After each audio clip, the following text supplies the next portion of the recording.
வாழ்க்கையில உருப்படணும், நல்ல வழிக்கு போகணும் அப்படின்னு என்ன பண்ணணும்? முருகப்பெருமானுக்கு தினந்தோறும் திருப்புகழ் பாடி பூஜை பண்ணணும். அப்படி பூஜை பண்ணா வாழ்க்கை உருப்படும்னு அருணகிரிநாதர் சொல்றார். அது எப்படி பூஜை பண்ணணுமா?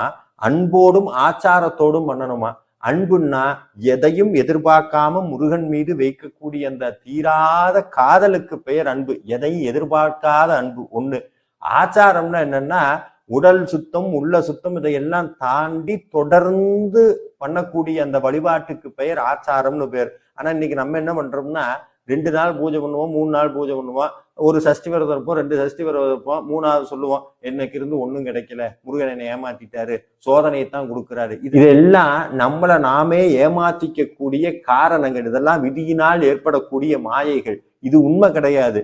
ஓர் உண்மையை சொல்றேன், முருகனுக்கு பூஜை பண்ணணும்னா கூடி முருகனுடைய அருள் இல்லாம பூஜை பண்ண முடியாது. அதற்கு வைராக்கியம் வேணும். கொற்ற பனி, வயசு 80க்கு மேல, காய்ச்சல் கொதிக்குது, சாப்பிடல, இது அத்தனையும் தாண்டி குளிச்சுட்டு முருகனுக்கு பூஜை பண்ணாம நான் சாப்பிட மாட்டேன்னு பூஜை பண்ணிட்டு தான் வாரியார் சுவாமி சாப்பிட்டார். அதனாலதான் வாரியார் சுவாமியோட முருகன் பேசினார். இந்த தீராத வைராக்கியம் இருந்தாதான் தொடர்ந்து பூஜை பண்ண முடியும். அப்படி அந்த பூஜை செய்வதற்கு அருணகிரிநாதர் ஒரு அற்புதமான திருப்புகளை நமக்கு கொடுத்திருக்கிறார்.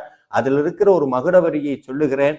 தினந்தோறும் இந்த மகுடவரியை சொல்லி முருகனிடத்தில் வேண்டினால் இடையராது முருகனுக்கு பூஜை செய்யக்கூடிய பெரும் பேற்றை நமக்கு அருள்வார். அந்த வரி என்னன்னா, என்னாலும் உன் புகழே பாடி நானினி அன்புடன் ஆச்சார பூஜை செய்து உய்ந்திட வீணால் படாதருள் புரிவாயே. அதாவது முருகா, தினமும் நான் உனக்கு பூஜை பண்ணணும், உன் திருப்புகழ் பாடணும், என் வாழ்க்கை உருப்படணும், என் வாழ்நாள் வீணாகாம இருக்கணும், இது அத்தனைக்கும் உன்னுடைய அருள் வேணும்னு கேட்கிறார். இந்த மகுடவரியை தினந்தோறும் சொல்லுங்கள். நிச்சயமாக முருகப்பெருமான் உங்களுக்கு நல்ல வாழ்க்கையை காட்டுவார். நன்றி, வணக்கம்.